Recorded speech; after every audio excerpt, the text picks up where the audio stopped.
ఆనాటి గురువులు ఇంటికొస్తే చాలు ఉన్నన్ని క్షణాలు పండుగే, గుండె నిండుగా సంబరమే.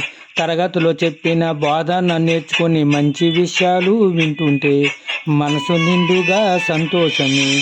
పాఠశాల విడిచి వెళ్ళిపోతుంటే ఇంకొక సంవత్సరం ఉంటే బాగున్ను అనిపించే జీవితం విలువ తెలిసేదాకా గురువుల మాటల జ్ఞాపకమే.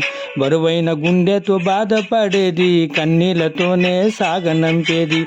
బరువైన గుండెతో బాధపడేది కన్నీళ్లతోనే సాగనంపేది. ఆనాటి చదువులు ఏమాయరో, ప్రేమలు బంధాలు మటుమాయరా. జల్సాలు నేడు మిగిలేనిరో, పిల్లలే దూరమయ్యేనురా.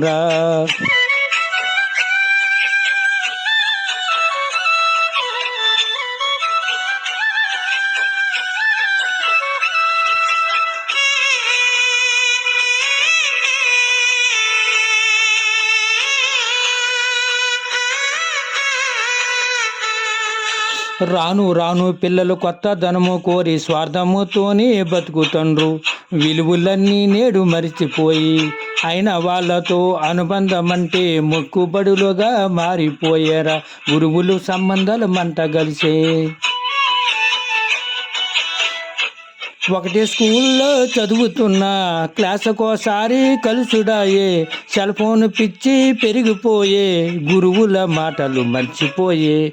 చదివిన వాళ్ళకి ఒక తీరు శిక్షణ, చదవన వాళ్ళకి ఇంకొక శిక్షణ. చదివిన వాళ్ళకి ఒక తీరు శిక్షణ, చదవన వాళ్ళకి ఇంకొక శిక్షణ. ఆనాటి చదువులు ఏమాయరో, ప్రేమలు బంధాలు మటుమాయరా.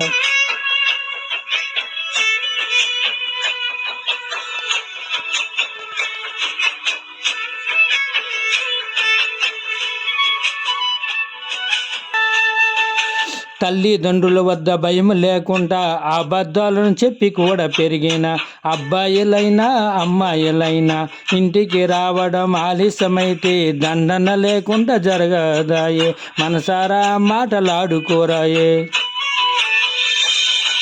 గురువుల పాఠము చెప్పుతుంటే వినకుండా అర్థం కాలేదని సాకుతోటి మొక్కుబడిగా పరిశీలైనంత వెంటనే మార్కులు రాక బాధపడిపోయే. కన్న తల్లిదండ్రులను పట్టించుకోక గురువును కూడా మరిచిపోయే. కన్న తల్లిదండ్రులను పట్టించుకోక గురువుని కూడా మరిచిపోయే. ఆనాటి చదువులు ఏమాయరో, ప్రేమలు బంధాలు మటుమాయరా. జల్సాలు నేడు మిగిలేనిరో, పిల్లలే దూరమయ్యేనురా.